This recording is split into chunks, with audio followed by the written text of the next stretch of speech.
عمران خان کی ہدایت پر جہانیہ میں رہنما تحریک انصاف مخدوم شہزاد کی قیادت میں الیکشن کراؤ ملک بچاؤ ریلی کا انعقاد کیا گیا، جس میں کارکنان کے ساتھ ساتھ خواتین کی کثیر التعداد نے شرکت کی۔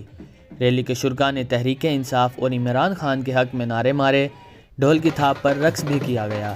ریلی سے خطاب کرتے ہوئے مخدوم شہزاد نے کہا کہ نااہل ٹولے نے ترقی کرتی معیشت کو ڈبو کر رکھ دیا ہے۔ آج جہانیہ نے ثابت کر دیا ہے، آج ٹھٹھا نے ثابت کر دیا ہے، تمام چکوک کے دیہات کی خواتین نے ثابت کر دیا ہے کہ خواتین بھی مردوں سے پیچھے نہیں، اور وہ شانہ بہ شانہ اسی طرح سے عمران خان صاحب کے لیے کھڑی ہیں اور ڈٹ کے مقابلہ کریں گی، اور ووٹ پہ بلے پہ ٹھپا لگائے گا پورا جہانیہ۔ ریلی میں شریک خاتون رہنما ڈاکٹر زیب النساء نے کہا کہ لندن سے علاج کروانے والوں نے غریب کے پاس صحت کارڈ جیسی سہولت بھی نہیں چھوڑی۔ یا اللہ، ہم بہت کمزور، بہت ناتواں ہیں، ہماری مدد فرما اور ہمیں معاف فرما، اور یہ معافی ہم مہنگائی سے مانگتے ہیں، اس امپورٹڈ حکومت سے مانگتے ہیں۔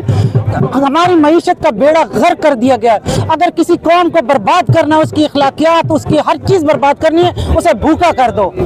اس امپورٹڈ حکومت نے ہمیں بھوکا کر دیا ہے، اور جب بندہ بھوکا ہو جاتا تو ایمان، دین، ہر چیز بیچنے کے لیے تیار ہوتا ہے، کیونکہ پیٹ مانگتا ہے روٹی۔ اس نے ہم سے روٹی دور کر دی ہے۔ روٹی ہو تو پانی کے ساتھ بھی بندہ کھا سکتا ہے، اور ہم انشاءاللہ تعالی اس امپورٹڈ حکومت کو گرا کے عمران خان کو وزیر اعظم کی کرسی پہ لے کے آئیں گے۔ عمران خان وزیر اعظم،